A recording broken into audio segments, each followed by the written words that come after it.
dan berkaitan dengan begitu. Oh, iya ya, kaitannya banyak banget ini masalahnya, kaitannya dengan NU juga.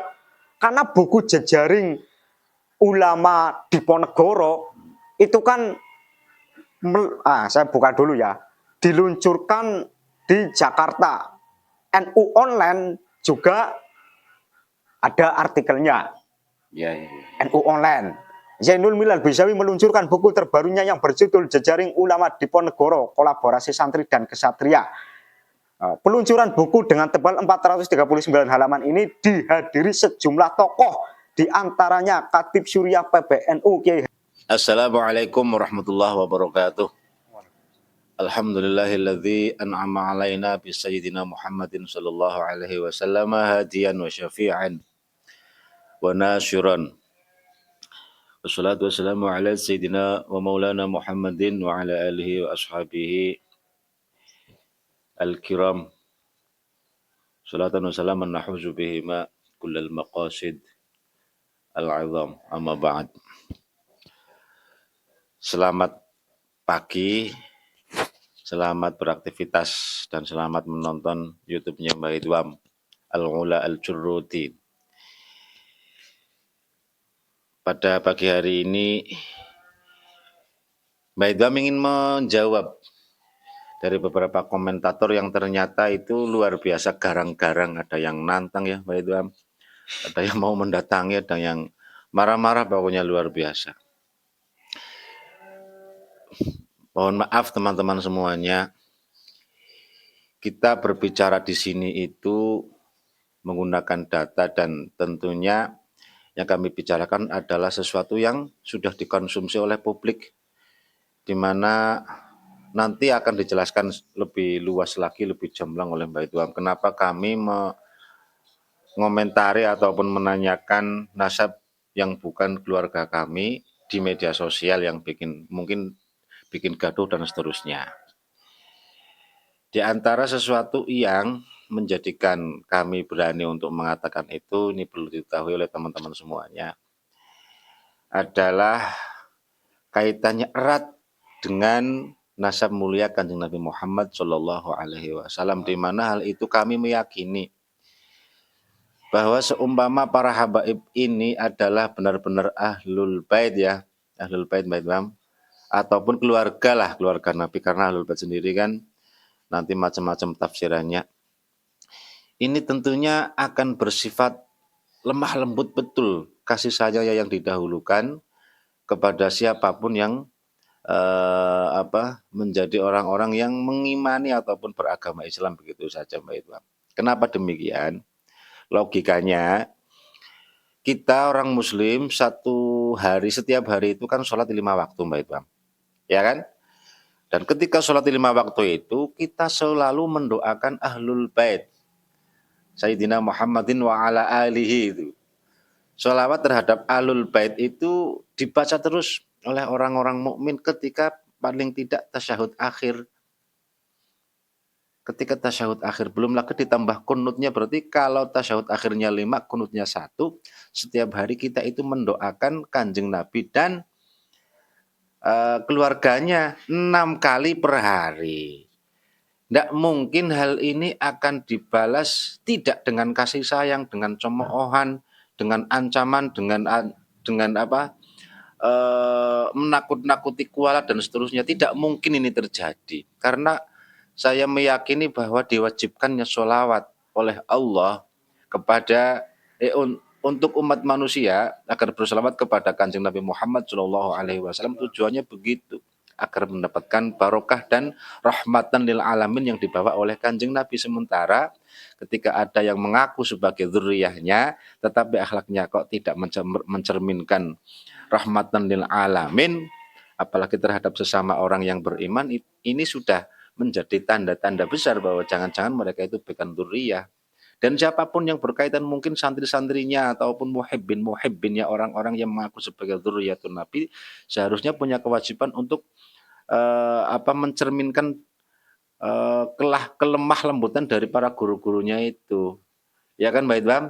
Nah, hal inilah yang mendasari kami sebagai manusia yang beriman, yang melakukan sholawat setiap hari, mungkin Mbak Idham ribuan kali setiap hari bersholawat. Iya kan Mbak Idham? Ribuan kali. Itu untuk melangkah, berbicara dengan segala hal yang berkaitan dengan nasab mulia Kanjeng Nabi Muhammad Shallallahu Alaihi Wasallam, apalagi ini kaitannya dengan negara, dan sesuatu yang kita bicarakan adalah sesuatu yang sudah menjadi konsumsi publik. Maka tidak prayogi pula seandainya kami itu berbicara tidak dengan seperti ini, karena ini di antara kemampuan kami. Bagaimana kita bayangkan semua Mbah Idham itu sowan ke salah satu yang dibicarakan oleh Mbah Idham, misalkan Pondok Al Iman ke sana menanyakan hal ini, sangat-sangat tidak sopan. Sudah tidak sopan, nanti digebukin lu lagi di sana Mbah Idham. Iya kan, karena muridnya garang-garang seperti itu kan. Sementara ini adalah hal yang dikonsumsi oleh publik, misalkan nanti di sana dijawab dan seterusnya pun nantinya akan dipublish juga. Belum lagi ini kan kaitannya dengan keraton, bukan antara Mbah Idham dengan Al Iman, antara keraton Yogyakarta dengan Mbah Idham dan dengan Kanjeng Nabi Muhammad Shallallahu Alaihi Wasallam dan dengan agama Islam. Tidak sesederhana yang sampean katakan, wahai para sahabat yang ngancam-ngancam Mbah Idham. Oh, ya. Itu mungkin mukadimahnya Mbak Idham. Ya. Oke Mbak Idham. Lanjutkan Mbak Idham. Kenapa jenengan berani mengomentari Pondok Al Iman? Kenapa jenengan berani mengomentari tokoh besar? Siapa sih jenengan? Kenapa jenengan tidak takut kepada para netizen yang ngancem mungkin 1 truk, 2 truk ataupun 50 truk itu Mbak Idham? Apakah sampean sudah kebal terhadap omongan istri? Mohon maaf ini. Ini maksudnya bagaimana Mbak Idham? Kok berani seperti itu jenengan? Silakan Mbak Idham.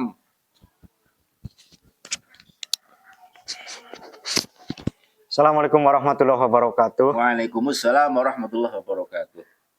Jangan ngajak ribut sama Mbah Idham, nanti tabrak-abrik sekalian malah. Enggak, ini guyon ya.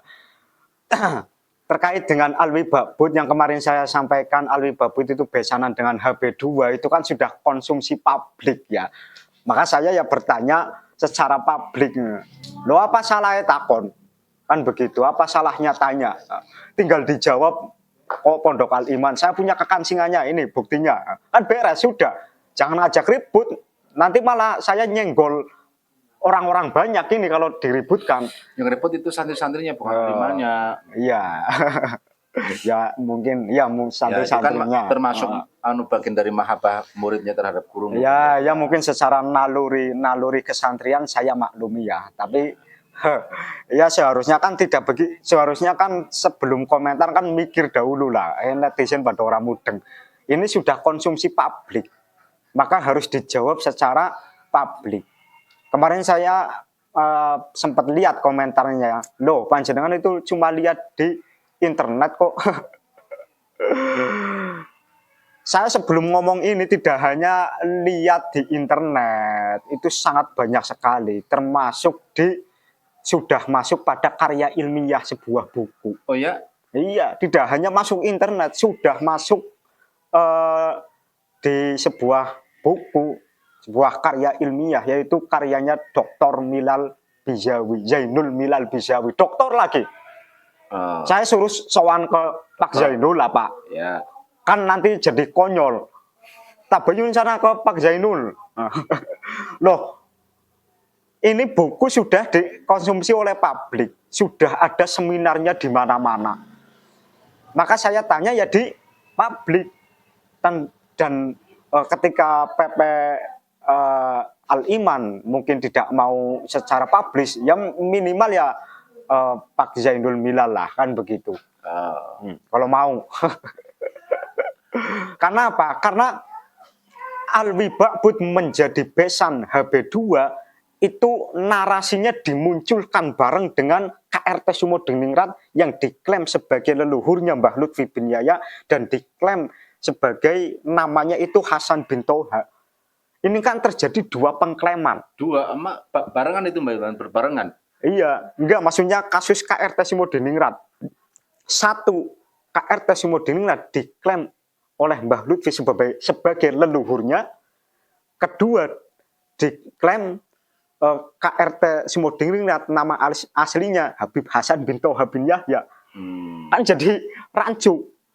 Nah, kasus seperti KRT Sumodingrat itu dimunculkan, dinarasikan, dipublish, disuhrohkan itu bareng dengan Alwi Ba'bud. Nih buktinya. Langsung saja. Mungkin yang dekat itu jejaring ya dekat pun ini enggak begitu enggak begitu jelas dibaca, ini juga sudah kusam. Sampean cek di buku Zainul Milal Bizawi jejaring ulama Diponegoro dan ulama abad 19 sampai 20. Di sini ada sanadnya. Sayyid Alwi Ba'bud terus punya anak Syarif Hasan Munadi. Terus nah ini kan yang menjadi leluhurnya Pondok Al-Iman. Hasan Munadi itu, Syarif Hasan Munadi. Iya, kalau saya lihat di buku yang ada di salah satu rujukan Tepas Darah Dalam ya, itu kan tulisannya itu Kasan Munadi. Tulisannya Kasan Munadi. Nah, itu sama sudah ngecek. Sudah lihat, ya, bukan ke Tepas Darah Dalam, intinya ya salah satu rujukan buku lah, nggak saya sebutkan. Nah, tulisannya Kasan Munadi. Nah, ini kan kalau KRT Sumodingrat kan pengklaimannya dua. Diklaim sebagai leluhurnya Habib Lutfi, Mbah Lutfi bin Yahya, terus diklaim sebagai nama aslinya itu Hasan bin Toha bin Yahya. Nah, saya ini curiga Kasan Munadi yang tertulisnya pakai K di situ, Kasan Munadi ini mungkin saja memang memang betul ini Hasan Munadi. Bukan begitu. Nanti dulu. Kasan Munadi ini memang betul ada datanya di Tepas Darah Dalam sebagai menantu daripada Hamengkubuwono II. Tapi kan saya janggal. Apa ya orang tua Kasan Munadi adalah Alwi Ba'bud? Apakah Kasan Munadi ini namanya cuma diklaim Hasan Al-Munadi, cuma tambah al saja, terus diklaim menjadi Ba'bud Baklawi? Nah, karena begini. Orang yang tahu pugeran keraton, dengar cerita-cerita seperti itu pasti janggal, pasti. Sampean tahu pugeran Nahwu Syaraf.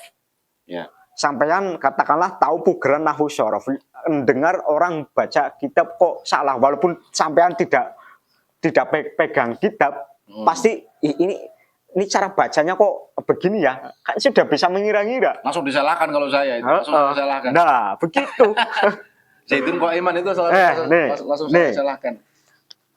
Seumpama sampean punya ini formulir, kalau sampean pengen mengajukan ini bener nggak saya ini keturunannya Diponegoro atau bukan atau siapa kayak gitu. Cuma panjenengan punya silsilah keluarga Hasan Munadi tadi, Kasan Munadi.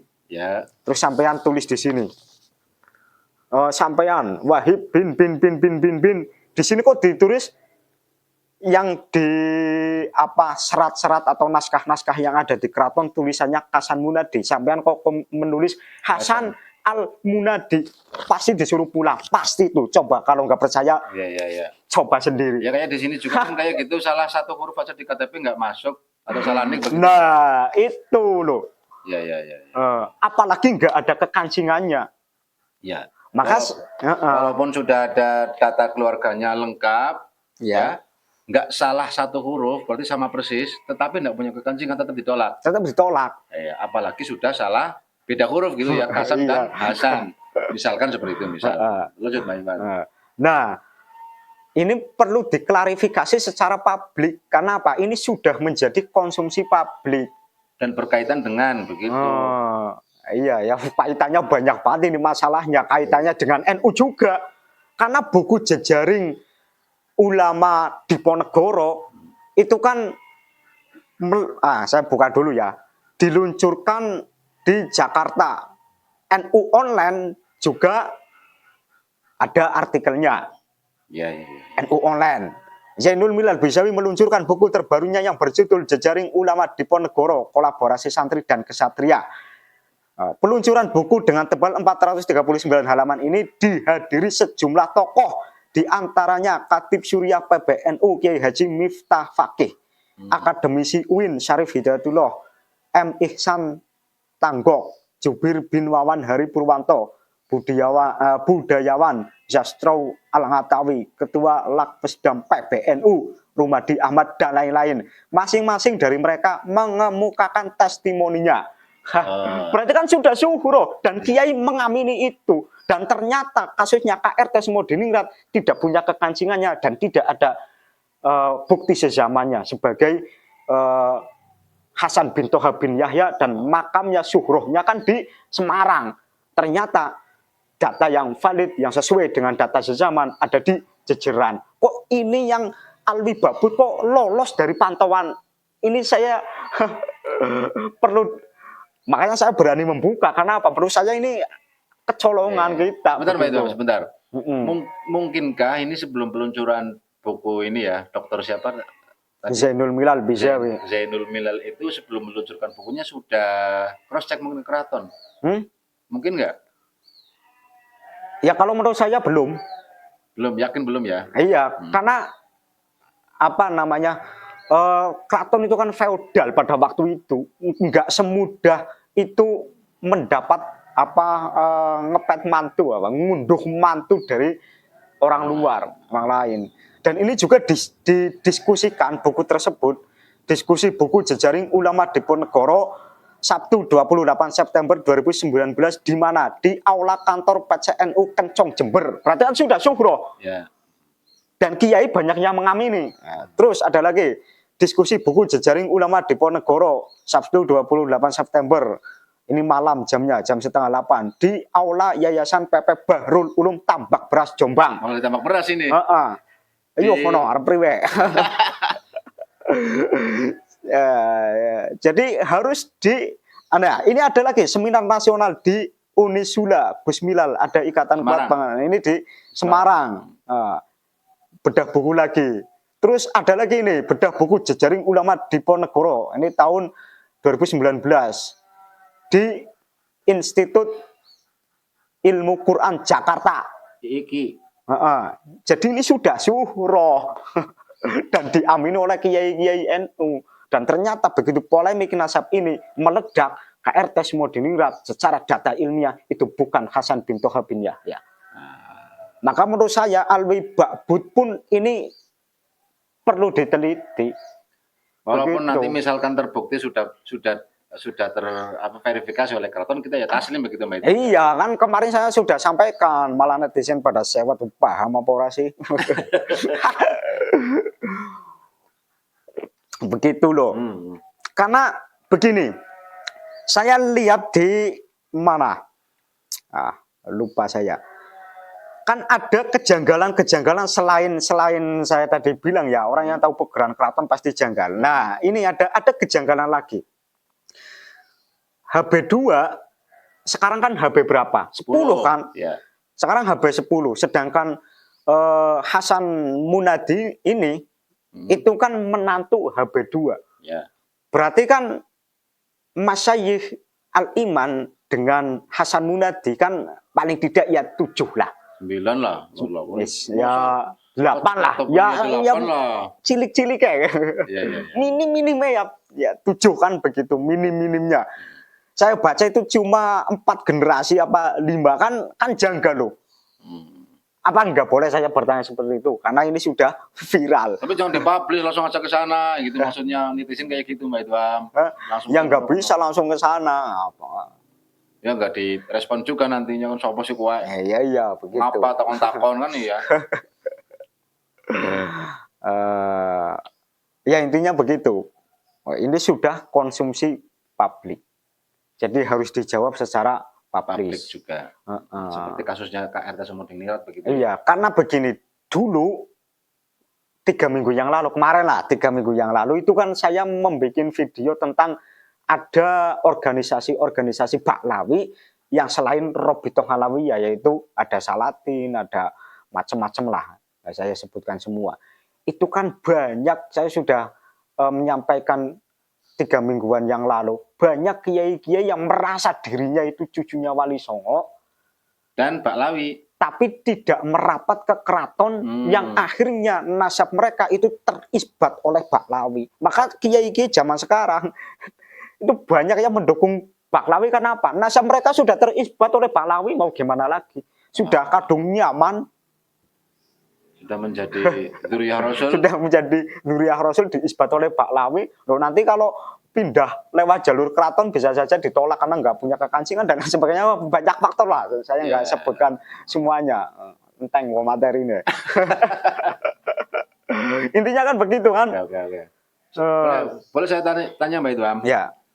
Begini, itu apa namanya syuhroh wal istifadah tentang Alwi Pak Put ini kan sudah sangat-sangat apa ya, sangat syuhroh lah. Karena sudah diseminarkan di beberapa pondok dan kampus. Sebentar, saya yang tanya. Ini kan diam dulu. Ya, itu kan berarti sudah betul-betul syuhroh wal istifadah. Syuhroh wal istifadah sudah kuat lah. Ya. Apalagi sudah diseminarkan oleh tokoh-tokoh NU, bahkan di Tambak Beras sendiri kan. Ya. Kan? Tetapi kalau menurut jenengan yang dulu di video yang dulu gitu loh, tetap ada apa namanya ya, ada kemungkinan salah. Syuhroh wal istifadah itu tetap ada kemungkinan salah. Seperti isu syuhroh wal istifadahnya KRT Semudiningrat, seperti syuhroh wal istifadahnya Pak Alwi kan, tetap ada kemungkinan kesalahan yang artinya hal itu semua secara logika, secara ilmu agama juga boleh dikritik, nggak boleh dikritik lah, nggak boleh ditinjau ulang kan begitu. Apalagi ketika dilihat dari sejarah ya, di mana NU itu yang mengaku sebagai penerus Wali Songo jarang merapat ke keraton, iya kan? Sehingga sangat-sangat mungkin syuhroh wal istifadah yang begitu kuat dengan diseminarkannya bukunya, lupa tadi saya dokter siapa tadi lah, Zainul Milal Bizawi itu di kampus-kampus, di tempat-tempat yang wow begitu Mbak Idham, tetap ada kemungkinan kesalahan dan belum mengkonfirmasi datanya ke keraton. Kalau memang ini terjadi, Dr. Zainul Milal ini belum konfirmasi ke keraton, kan saya kira ya ada kesalahan juga. Kenapa untuk urusan yang kaitannya besar dengan keraton, Dr. Milal ini tidak sowan ke keraton? Dan ini tentunya yang menjadi sabab bahwa syuhroh wal istifadah Alwi Pak Put ini perlu ditinjau ulang.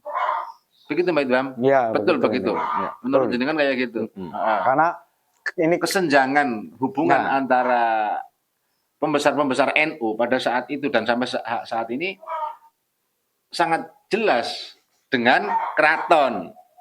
Ada jarak lah, nggak apa namanya ya, nggak kelihatan lah. Sehingga sah-sah saja syuhroh wal istifadah itu ditinjau ulang. Maksud saya begitu. Menurut jenengan bagaimana? Monggo. Ya, betul sekali itu. Syuhroh itu belum tentu itu adalah sebuah kebenaran. Ya. Kemasyhuran itu belum tentu sebuah kebenaran. Ya kayak KRT Semudiningrat itu tadi.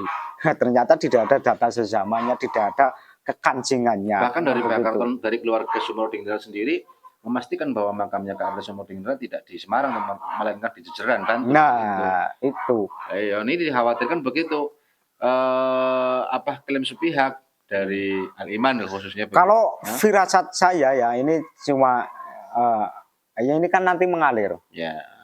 Saya harap ini urusan Alwi Babut ini mengalir sampai tuntas. Maksud saya begitu. Kalau menurut saya Kasan Munadi ini itu masih trah Wali Songo atau trah kerajaan-kerajaan Islam. Mataram, kalau Hasan Munadinya. Menurut saya ini pengklaiman pembaklawian Kasan Munadi. Pembaklawian Hasan Munadi begitu. Iya, mantu Hamengkubuwono II. Seperti KRT. Kalau KRT Semudiningrat kan pembaklawian ya ganti nama begitu, ganti nama asli. Kalau ini kan enggak ganti nama.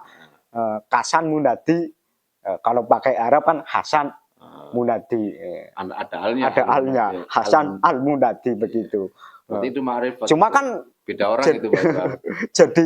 jadi Pak Put ini bagaimana kan Nah, ini perlu ditelusuri. Sebenarnya saya juga ini masih memproses data-data yang sampaikan gini Mbak Tuan. Kalau boleh menyimpulkan apa yang saya tangkap begitu ya. Berarti kejanggalannya adalah Hasan Munadi ini memang benar-benar Baklawi atau bukan, itu satu ya. Ya, satu. Kedua, betulkah memang yang Pondok Al Iman itu betul-betul nyambung ke Hasan Munadi begitu? Iya, nyambung dan ke punya Hasan. kekancingannya maksudnya. Betulkah leluhur Al Iman itu terverifikasi begitu saja, terverifikasi datanya sebagai cucu dari Hasan Munadi oleh keraton. Ya. Itu ya kejanggalannya gitu. Ya. Kedua, apabila betul-betul terverifikasi, betulkah Hasan Munadi ini adalah Baklawi? Kalau memang Baklawi, ya mana buktinya? Mereka kan punya lah tentunya kan. Ya. Yang jelas itu, betulkah Hasan Munadi ini Baklawi dan betulkah leluhur Al Iman itu terverifikasi oleh keraton, punya kekancingan dan ya terverifikasi lah oleh keraton sebagai dzurriyyah dari Hasan Munadi itu. Begitu Mbak Idham? Benar? Iya. Terus kecurigaan saya kenapa kok mikir ke situ ya? Kenapa saya mikir ke situ? Ya karena Alwi Babut ini muncul narasi cerita seperti ini bareng dengan KRT Sumodiningrat loh, yang diklaim Hasan bin Toha bin Yahya itu bareng kan. Saya juga sama-sama Hasan. Saya kan jadi curiga ini pasti ada yang gak beres ini. Yang tadinya saya mikir ini setelah KRT Sumodiningrat selesai pasti ini tinggal bahas yang ini. Loh kok saya tunggu-tunggu nggak ada yang bahas, maka saya bahas. Mas saya tadi di depan bilang jangan berani-berani sama Mbak Idham, nanti tahu daludal kabeh kok. Guyon deh. Iya. Karena itu tadi banyak sekali saya kan membaca lapangan ya sedikit-sedikit ya. Itu memang banyak kiai-kiai yang terisbat oleh Baklawi itu banyak banget, tidak hanya 1-2 kiai, tidak hanya 1-2 orang. Dan kiai besar. Iya, Pak. Saya akeh banget angel diomong apa kayaknya. Angel dan itu di Cilacap juga banyak. Itu monggo apa lagi? Ya mungkin itu Mbak Idham, ini data saya kira perlu prosesor besar ini kalau untuk saya. Sehingga intinya kalau menurut saya Mbak Idham ya, kita sebagai umat muslim ya, umat yang beriman, umatnya Kanjeng Nabi Muhammad sallallahu alaihi wasallam, sangat sah untuk menanyakan sesuatu yang janggal yang kaitannya dengan nasabnya Kanjeng Nabi Muhammad sallallahu alaihi wasallam, itu yang pertama. Kemudian ketika kita menanyakan hal itu, jangan dikira kita itu su'ul adab. Jangan, saya kira ini akan mencidrai. Loh, begini, saya potong. Saya kira itu akan mencidrai keilmuan Islam sendiri, ya kan? Masa kita tidak boleh berpikir dan mempublishnya, karena ini kan sudah dikonsumsi oleh publik. Ini sekarang zamannya teknologi, zamannya media sosial, ketika kita punya unek-unek, apalagi unek-unek yang kita sampaikan itu sudah dikonsumsi oleh publik, masa kita nggak boleh dengan alasan apapun lah, su'ul adab dan seterusnya, itu saya kira janganlah. Oke, lanjutkan, Niki mau ngomong apa? Yang su'ul adab dan yang su'ul adab itu justru NU. NU su'ul adab, terutama PBNU itu su'ul adab terhadap Wali Songo. Ya justru PBNU terhadap Wali Songo ya. Ya iya, contoh KRT Sumodiningrat itu kan kalau nggak salah itu Trah Sunan Ngerang, yang jelas Trahnya Wali Songo lah. Tapi walaupun sebentar, ini PBNU ini ikut andil nggak atau mendukung nggak pembenaran data KRT Sumodiningrat? Ya kan tadi saya bilang. Gimana? Gimana? Di NU online dipublish dan lain sebagainya. Itu kan Alwi Babut, bukan ke waktu pembenahan data. Tadi kan saya bilang, ini kan keluarnya bareng. Oke. Enggak, ya yang awal-awal lah. Bareng keluarnya satu buku. Pembenahannya kan baru KRT Sumodiningrat, Mbak Idham. Ini kok sampai jadi beda pendapat sama saya. Enggak, gini maksud saya. Waktu pembenahan data KRT Sumodiningrat kan baru kemarin. Terbongkarnya KRT Sumodiningrat bukan Habib Toha bin Yahya kan baru kemarin. Ya kan? Dan NU adalah termasuk orang yang mensyuhroh wal istifadah kan Sumodiningrat sebagai Habib Toha bin Yahya dan Alwi Babut sebagai Hasan Munadi itu kan termasuk yang mensyuhroh dan mengistifadohkan Ya. NU. Nah, pertanyaan saya, apakah kemarin PBNU ikut berperan di dalam membenahi data KRT Sumerdengrirat? Kan KRT Sumerdengrirat kan belum, Alwi Baut kan lagi Ya ini. ora. Ora. Lah kan Enggak. guna jawabannya, aja mutung-mutung disit kayak Dan mensyuhrohkan Wali Songo sebagai Pahlawi dan lain oh, oke sebagainya. malah PBNU. Dosanya di situ. Ya banyak banget suladannya itu PBNU ke Wali Suladannya, Songo. Nah, Banyak soal banget. keraton. Ya, terus begini, NU kan selalu gembar-gembor mengklaim dirinya itu penerus Wali Wali Songo. Tapi kan kita tidak pernah, saya ini sudah berkali-kali menyampaikan Enggak apa-apa, sampaikan masih terus. bosan. Enggak. NU itu sudah memproklamirkan diri sebagai penerus Wali Songo, ya kan? Penerus ajaran Wali Songo dan lain sebagainya. Tapi kita NU kultural tidak pernah disajikan sejarah-sejarah Wali Songo yang sesuai dengan data-data yang bisa dipertanggungjawabkan. Ya. Dan data-data itu setahu saya adanya itu hanya ada di keraton. Karena keraton itu punya hierarki yang bisa dipertanggungjawabkan karena sebuah kepemerintahan, sebuah kerajaan. Jadi runtut loh. Syekh Jumadil Kubro anaknya ini punya anak, punya cucu ini, punya buyut ini, punya cangga ini dan lain sebagainya. Itu tidak hanya sebatas tulisan, tidak hanya sebatas tulisan, tapi bisa dibuktikan secara sejarah bahwa bin-binnya ini bisa dibuktikan secara historis, data sezamannya ada, arkeolognya juga ada, makamnya juga ada semua. Dan oleh keraton itu dijaga semua. Beda dengan pondok. Ya. Pondok banyak kiai kan yang pakai panjenengan mbah urutan nasab panjenengan Sampai ke atas. Sampai ke atas. Nah, sampai buyut atau sampai Paling sanggah. 7 ya, Paling 7 apa 6 sudah bundet ke sana. Maksudnya Makam ketujuhnya mbah panjenengan di mana? Di mana? Makamnya mbah panjenengan yang nomor 7 di mana? Banyak yang bundet di situ. Ya. Kalau keraton kan enggak. Artinya di keraton itu masalah data nasab seseorang. Administrasinya itu lengkap dan bisa dipertanggungjawabkan dan runut, valid. Kuat, valid, terjaga. Iya kan? Itu sesuai dengan apa namanya tulisannya siapa? Ibnu Hajar Al-Haytami dalam As-Sawa'iq Al-Muhriqah begitu kan Bait Bang? Bahwa nasabun Nabi sallallahu alaihi wasallam mutabbatatan ala tatawulil ayyam, terjaga betul dan yang bisa mempraktekkan itu keraton. Tetapi kenapa NU yang mengaku sebagai penerusnya Wali Songo tidak pernah bekerja sama lah. Ya sowan ke keraton yang menggali sejarah Wali Songo agar ini kalau bicara ini nih jadi konten tersendiri sebenarnya. Ya singkat saja lah ya. Menggali informasi tentang Wali Songo sesuai dengan data-data dan lain sebagainya. Kan kita enggak, kita itu disuguhkan oleh kiai-kiai NU kita itu sejarah Wali Songo yang menurut saya itu dongeng dan mistis. Terus fiktif. Contoh begini. Nih contoh.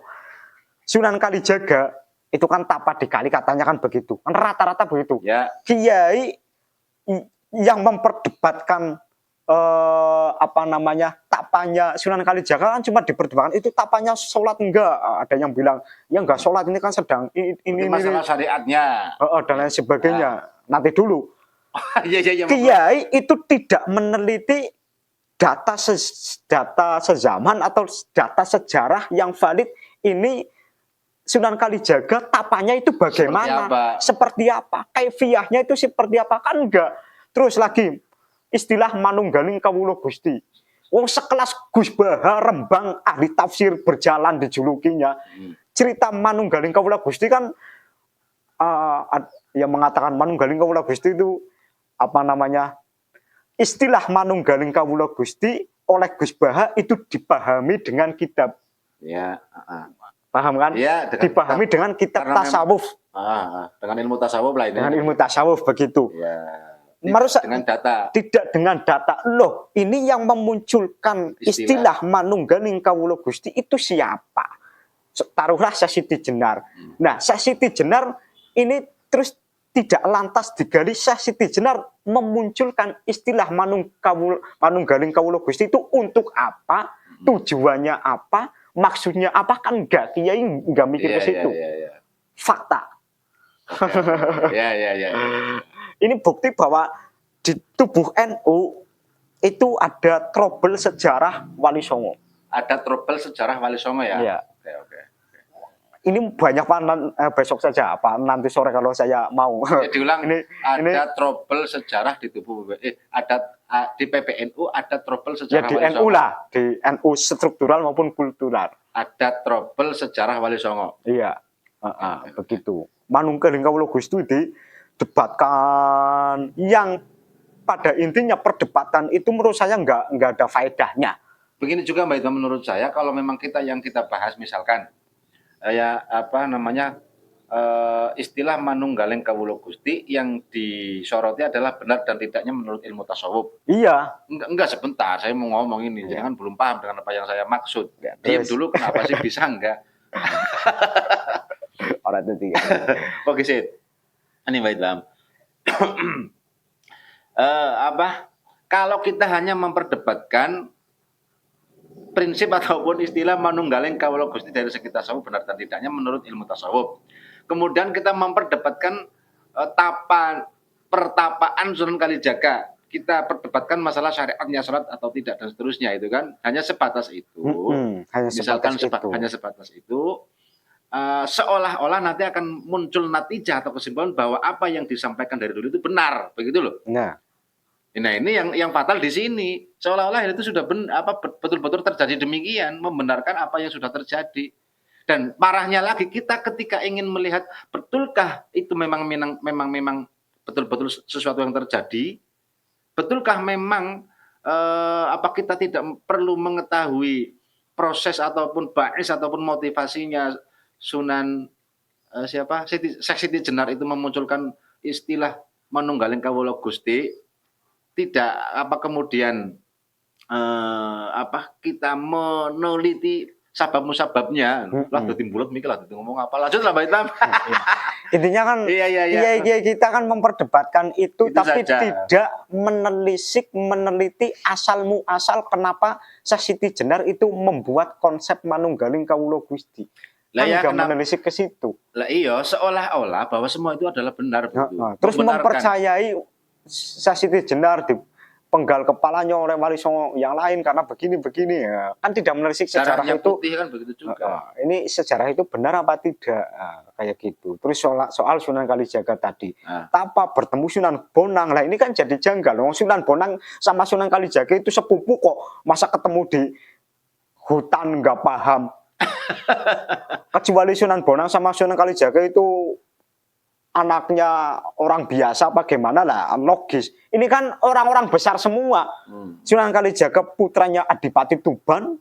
Sunan Bonang putranya Sunan Ampel, orang besar, sama-sama Trah Majapahit, masa nggak tahu.